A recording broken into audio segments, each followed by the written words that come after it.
When multiplying mixed numbers, our first step is to write any mixed number as a top-heavy improper fraction.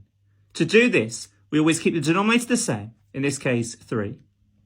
We always multiply to the side and add number on the top. Here 3 times 2 is 6 and 6 add 1 gives us 7. So 2 1/3 is 7 over 3 as a top-heavy improper fraction. Keep the multiplication sign the same.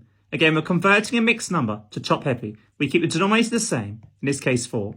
We always multiply to the side and always add number on the top. Here 4 times 3 is 12 and 12 over 3 gives us 15. Now when multiplying fractions, we can just simply multiply the tops and multiply the bottoms separately.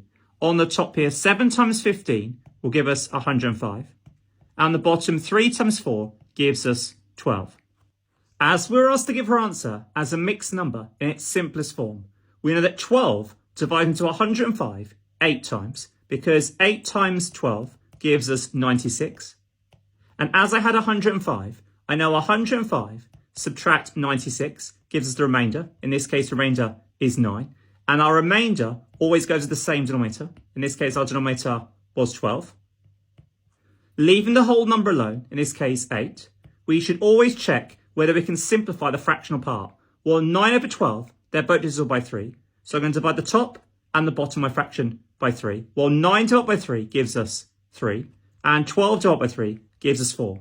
Hence, my final answer for 3 marks is 8 3/4.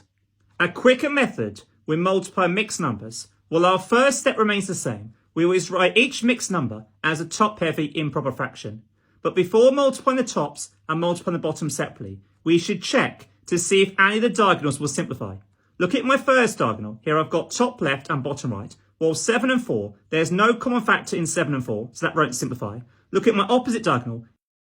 Here I can see that 3 and 15 both have a common factor of 3. Hence, I'm going to divide the bottom left and top right by 3.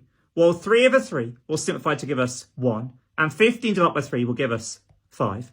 Now, multiplying the tops and multiplying the bottom separately. On the top here, I've got 7 multiplied by 5. Well, 7 times 5 gives us 35. And the bottom here, I've got 1 multiplied by 4. Well, 1 times 4 gives us 4. I know that 4 divided into 35, 8 whole times, as 8 times 4 gives you 32. And as I had 35, to get the remainder, I'm going to do 35 subtract 32, which in this case gives us 3. So the remainder is 3. So it's going to be 3, and it's always over the same denominator. In this case, our denominator was 4. So my final answer is 8 3/4. Your turn.